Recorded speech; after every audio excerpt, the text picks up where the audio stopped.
avoid the unhappy and unlucky. Jim Rohn said it best. He said, "You are the average of the 5 people you spend the most time with." Be very careful in selecting the people you spend time with in every area of life: health, wealth, relationships.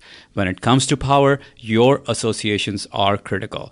This law works like osmosis. You will absorb the goods and the bads of your associations, of all the people around you, without even knowing. So when you associate with those who are not playing at a high level, you are pulled down to their level. It's almost like an infection. So you have to quarantine yourself from that infection. When I went to Unleash the Power Within, a live event with Tony Robbins, he taught us something really powerful. He said, if you want to truly excel in any area of life, if you want to compress decades of learning into days, this is the most potent strategy that's out there. Associate with those who are playing at a higher level than you are. Spend time with them, learn from them.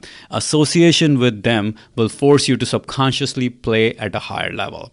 And in the book Compound Effect, Darren Hardy talks about the idea that the effect of your influences will keep on compounding over time. Your influences are critical for your long-term success or your long-term demise. So take stock of your influences and be very careful, be very picky in who you spend time with. Avoid the unhappy, avoid the unlucky, avoid the losers in life, avoid the naysayers, avoid the negative people in life.